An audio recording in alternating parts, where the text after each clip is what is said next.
Happy Gudi Padwa माझ्या फॅमिलीकडून आणि माझ्याकडून. छान अशी व्यवस्थित रांगोळी वगैरे काढली गुढीपाडवाची. त्यानंतर अशी अशी काही दिसत होती ती गुढीपाडवाची रांगोळी. आणि घराला छान असे तोरण वगैरे बांधलं. आमच्या घरी पूजा वगैरे करून नाही येत 12 दिवस, पण आम्ही रांगोळी आणि तोरण वगैरे बांधून घेतलं, कारण की माझ्या जाऊबाईला मुलगी झाली म्हणून. तर असे नक्षीचा फोटोशूट केला गुढीपाडवाचा. नंतर काही मला बेसिक मसाले वगैरे काढायचे होते, ते वगैरे काढले. जसे की धने पावडर, मसाला वगैरे काढायचं होते, ते वगैरे काढून घेतलं. नंतर मला काही काम होतं, व्यवस्थित सामान वगैरे ठेवायचं, ठेवून घेतलं. आणि बेसिक मसाले म्हणजे मसाले काही व्यवस्थित ठेवून घेतले बॉक्समध्ये. त्यानंतर सायंकाळच्या वेळेला सणाचा स्वयंपाक करायचा होता. सणाचा स्वयंपाक वगैरे करून घेतला. छान असं वरण भात भाजी पोळी कढी वगैरे करून घेतला. नंतर सायंकाळच्या वेळेला म्हणजे 5 वाजता आल्या होत्या माझ्या बहिणी, म्हणजेच माझ्या काकाच्या मुली.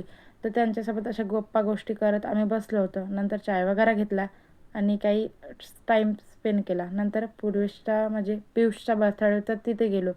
सगळे त्याचे फ्रेंड आणि आम्ही घरचे लोक होतो. त्यानंतर काही असं एन्जॉय वगैरे करून घेतला.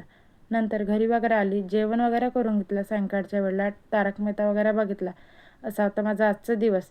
Thank you for watching. व्हिडिओ आवडलात लाईक शेअर फॉलो करायला विसरू नका. भेटूया नंतरच्या ब्लॉगमध्ये. बाय.